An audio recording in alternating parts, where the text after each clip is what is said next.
हे hello one, कैसे आप सभी लोग। मैं हूं आपका अपना भाई समझा दो भैया।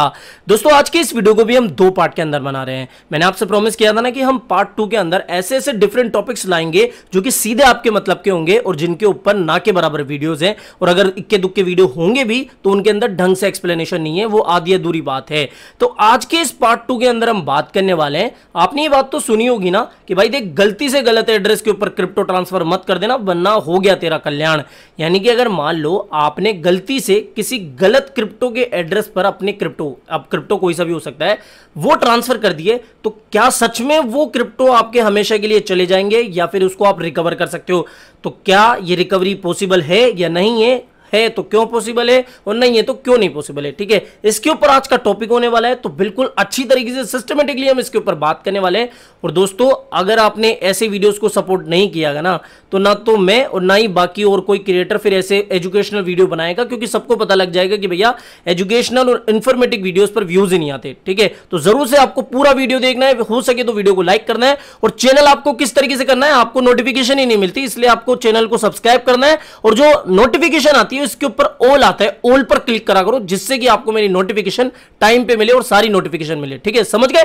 अब देखो पार्ट 2 से पहले पार्ट 1 के ऊपर हम डिस्कस कर ले, थोड़ी बहुत न्यूज देख ले। दो ही न्यूज अपडेट आई है। पहली बात तो यूएस सेनेटर्स जो है ल्यूमिन, और इन्होंने पहले भी क्रिप्टो के ऊपर काफी पॉजिटिव स्टेटमेंट दिए हुए हैं, आपने काफी इंटरव्यूज वगैरह इनके देखे होंगे। तो अभी इनका एक लेटेस्ट स्टेटमेंट आया है, यहां पर आप देख सकते हो। US senator says I love that bitcoin can't be stopped, यानी कि इनको बिटकॉइन पसंद भी है और इनका ये मानना है कि भैया बिटकॉइन को कोई सरकार या कोई अथॉरिटी रोक नहीं सकती, बिकॉज इट्स टोटली डिसेंट्रलाइज्ड। यहां पर आप इनके एग्जैक्ट वर्ड भी देख सकते हो कि इन्होंने क्या कहा। I love that I can't be stop specially because I am concern about our nation depth, I am concern about inflation. तो ये बेसिकली इन्फ्लेशन को लेकर चिंतित है। उन्होंने ये कहा है कि भैया मुझे बिटकॉइन पसंद है क्योंकि बिटकॉइन को कोई रोक भी नहीं सकता। काफी इन्होंने बात कही, जो सीधे मतलब की बात है वो ये है कि भैया ये क्रिप्टो के प्रति पॉजिटिव है। नेक्स्ट अपडेट की बात करें तो रॉबर्ट कियोस्की क्रिप्टो के अंदर काफी बड़ा नाम है, काफी इनकी अपडेट्स वगैरह भी मैंने आपको दी है। तो यहां पर इनका जो लेटेस्ट स्टेटमेंट आया है या फिर इन्होंने जो अभी लेटेस्ट प्रेडिक्शन दी है वो ये है कि Robert Kiyosaki predict US dollar will crash bye January, suggest buying bitcoin. इन्होंने ये कहा है कि जनवरी के फर्स्ट वीक के अंदर या फिर जनवरी के मंथ में जो डॉलर है, जो डॉलर इंडेक्स है, वो गिरती हुई हमें देखने को मिल सकती है। और जैसा मैंने आपको समझाया है कि भैया ये DXY इंडेक्स अगर गिरेगी तो क्रिप्टो में हमें पॉजिटिवनेस देखने को मिल सकती है। तो अभी भी आप देख सकते हो, पहले तो 114 के लेवल के आसपास थी, अब ये 112 हो गई है। तो इन्होंने बेसिकली कहा है कि भैया जनवरी में 2023 की बात कर रहे हैं, तब तक क्या क्रिप्टो में हमें हरियाली देखने को मिल सकती है, क्योंकि डॉलर जो है वो वीक हो सकता है। इसके पीछे का इन्होंने रीजन ये दिया है क्योंकि अभी तो जो फेडरल रिजर्व है वो इंटरेस्ट रेट वगैरह बढ़ा रही है, तो जिसकी वजह से स्टॉक मार्केट और क्रिप्टो मार्केट में गिरावट आ रही है। लेकिन जब इंटरेस्ट रेट हमें गिरती हुई देखने को मिलेगी उस समय काफी लोग, इन्होंने एग्जैक्टली जो कहा है वो देख सकते हो, इन्होंने एग्जैक्ट जो कहा है ये देख सकते हो आप, you will smile will other cry, यानी कि जब इंटरेस्ट रेट घटना शुरू होगी तब क्रिप्टो में हमें हरियाली देखने को मिल सकती है। That's why you should buy bitcoin right now. तो इन्होंने कुछ इस तरीके से अपनी बात कही है, प्रेडिक्शन शेयर करी है। इसके अलावा एक चीज मैं और देख रहा हूं कि काफी लोग फेडरल रिजर्व की मीटिंग के बारे में बात करें, जो कि मीटिंग है क्लोज बोर्ड मीटिंग। अब ये क्लोज बोर्ड मीटिंग क्या होती है? देखो, एक तो होती है FOMC मीटिंग जिसके अंदर इंटरेस्ट रेट वगैरह बढ़ती है, और एक होती है बोर्ड मीटिंग्स। बोर्ड मीटिंग्स के अंदर क्या होता है, यहां पर आप देख सकते हो, the board of governor meet regularly typically every other Monday, the public is invited to attend meeting that are open under government in the sunshine act. यानी कि ये जो मीटिंग है ना हर मंडे होती है और रेगुलरली होती रहती है। तो यहां पर देख सकते हो आज के दिन यानी कि 3 तारीख के दिन आज भी ये क्लोज बोर्ड मीटिंग होने वाली है। लेकिन काफी लोग इसको कह रहे हैं कि भैया इसकी वजह से बहुत अफरा तफरी मार्केट में मच सकती है। पहली चीज तो ये, इस बोर्ड मीटिंग का मुद्दा क्या है, यानी कि किस मैटर के ऊपर ये बात करने वाले हैं। Review and determination by the board of governors of the advance and discount rate to be charge by the federal reserve bank, यानी कि फेडरल रिजर्व के द्वारा जो भी रेट्स के ऊपर डिस्काउंट वगैरह है, जो एडवांस है, उसके ऊपर ये टॉपिक होगा। अब देखो इमरजेंसी के ऊपर तो मैं कुछ कहूंगा नहीं, लेकिन यहां पर आप देख सकते हो इनका ऑफिशियल ट्विटर हैंडल है, 1 मिलियन के आसपास इनके फॉलोअर्स है। यहां पर किसी भी तरीके से कोई हैरान करने वाली ट्वीट नहीं की गई है, ठीक है। पहली चीज तो ये। दूसरी चीज, आपने अगर पास्ट में देखा होगा जब जब ये मीटिंग होती है, अभी इस मीटिंग का जो ये मैटर है वो मैंने आपको बता दिया। दूसरी चीज, जब जब ये मीटिंग हुई है तब तब कितनी वॉलेटिलिटी मार्केट में आई है वो आप एक बार प्राइस चार्ट के ऊपर थोड़ा कंपेयर करके देख सकते हो। आप ये डेट्स उठा सकते हो, मान लीजिए मई में, जून में, इन इन डेट्स के ऊपर मार्केट में कितनी वोलेटिलिटी आई है। ज्यादा वोलेटिलिटी नहीं आई है, लेकिन आज के दिन क्या थोड़ा सा मार्केट में ज्यादा हवा हो गया, इसलिए थोड़ी बहुत वोलेटिलिटी देखने को मिल जाए तो कोई बड़ी बात नहीं होगी, ठीक है।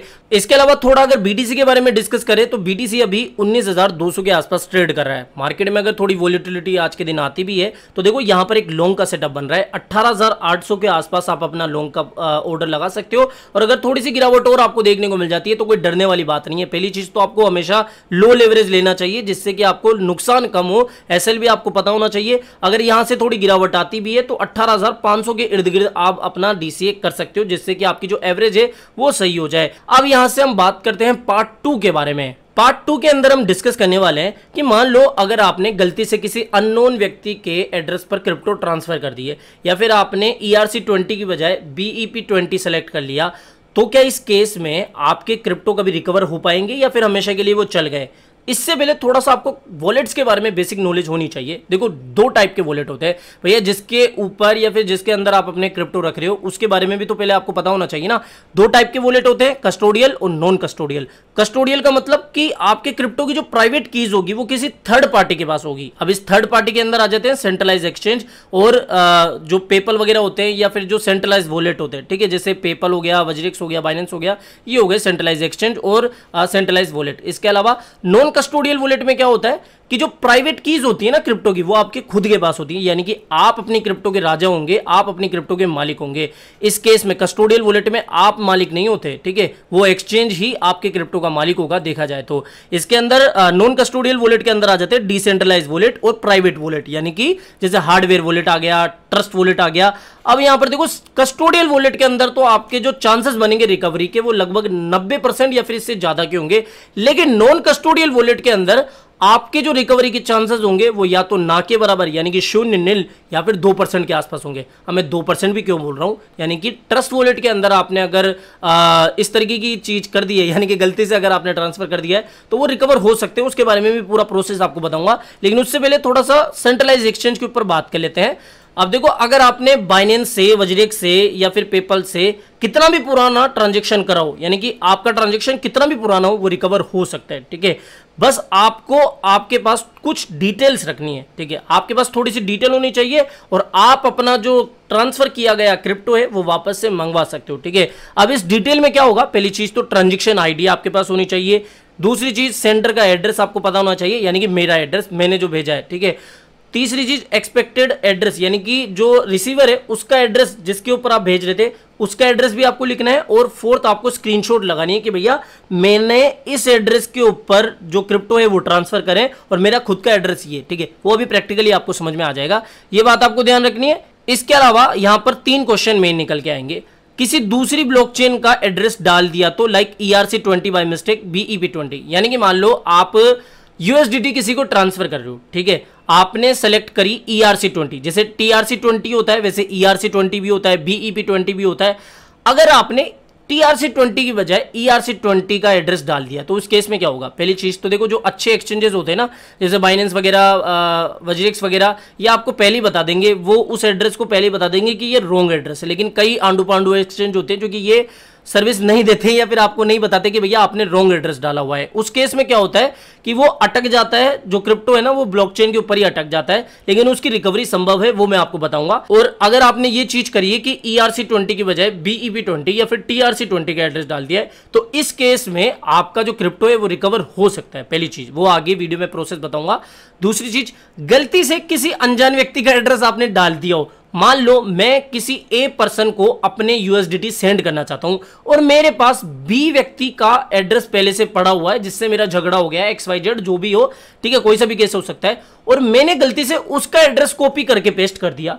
इस केस में क्या होगा भैया, वो भूल जाओ फिर तो आप, ठीक है, क्योंकि उस केस में क्या होगा, आपने जो एड्रेस सेंड करा है और मान लो आपको पता ही नहीं वो किसका एड्रेस है, या फिर गलती से आपने कोई 1-2 वर्ड ऊपर नीचे कर दिया, ठीक है, मान लो आपने आपका जो लास्ट वॉलेट का एड्रेस का वर्ड है वो है B और आपने कर दिया C, और मान लो वो C अनफॉर्चुनेटली किसी का एड्रेस हो, तो उस केस में क्या होगा, आपको नहीं पता लग सकता कि भैया आपने किसको ट्रांसफर किए, बिकॉज ब्लॉकचेन के अंदर यही होता है, क्रिप्टो के अंदर यही होता है कि एड्रेस या फिर आइडेंटिटी का हम पता नहीं लगा सकते। बस ये कि यहां से यहां गया है, इस एक्सचेंज पे गया है या फिर इस ब्लॉकचेन के जरिए वो इधर उधर घूम रहा है, वो हम पता लगा सकते हैं। लेकिन अगर आपने किसी को क्रिप्टो, मान लो अगर आपने 10,000 यूएसडीटी किसी को ट्रांसफर मार दिए, और भैया उसके तो बल्ले बल्ले हो गए, वो या तो विड्रॉल भी मार सकता है या फिर वो कहीं और भी ट्रांसफर कर सकता है। तो इस केस में ना के बराबर हम चांस लेके चलते हैं, तो इसका तो भैया मैं भी कुछ नहीं कर सकता। तीसरा, ट्रस्ट वॉलेट के अंदर आपसे गलती हो गई तो उसके अंदर भी क्या होता है, टिकट का ऑप्शन होता है जहां से आप थोड़ी बहुत रिकवरी मान सकते हो या फिर आप रिकवर कर सकते हो।